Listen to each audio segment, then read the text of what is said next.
Over the next few minutes, we'll describe what a fiscal year-end is and how to process it in Sage 50. A new fiscal year must be started in order to process transactions in that fiscal year. For example, if your current fiscal year ends on June 30th, 2020, you will need to start a new fiscal year before creating transactions on or after July 1st, 2020. Please note that under certain conditions, you can post transactions to a future fiscal year. Starting a new fiscal year will have the following consequences. New fiscal year dates are set, and revenue and expense account balances are set to 0. When you start a new fiscal year, the new fiscal year start and end dates are automatically defined. For example, if your year ends on June 30th, 2020, and you start a new fiscal year, then the year ending on June 30th, 2020 becomes the previous fiscal year, and the current fiscal year dates are automatically set to July 1st, 2020 to June 30th, 2021. When you start a new fiscal year, Sage 50 automatically closes your revenue and expense accounts, moves their balances, or net profit or loss, into the retained earnings account, and sets their balances to 0. To illustrate this process, let's consider the simplified sample trial balance at the end of a fiscal year. When starting a new fiscal year, the balances of the asset and liability accounts are carried over into the new year. However, the balances of the revenue and expense accounts are moved to the retained earnings. The new balance of the retained earnings in the fiscal year is calculated using this formula.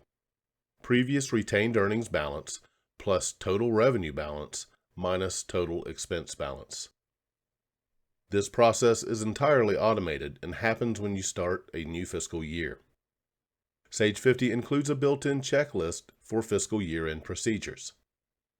Select the Business Assistant menu and click Checklists to access the checklists available in Sage 50.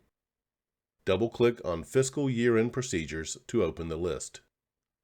Before starting a new fiscal year, we recommend going through the checklist carefully as some of the items in the checklist can no longer be performed after you start the year. Similar to the calendar year-end checklist, you can print this list by clicking File and then Print. You can mark each item on the list as complete by clicking in the Done column. Depending on your business requirements, you may not need to complete every item on the list. You may also have specific requirements to add to the list. All checklists available in Sage 50 can be customized. From the Fiscal Year-End Procedures window, click any of the existing items to modify them or remove them. Click in any empty row to add an item to the checklist. After modifying the list, click Save. We will now start a new fiscal year. To start a new fiscal year, click Maintenance and select Start New Year.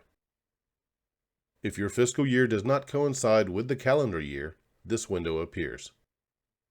We'll select Fiscal Year and click OK. When prompted to make a backup, we strongly recommend clicking Yes and OK to go through the process of creating a backup. We'll enter the backup information and click OK.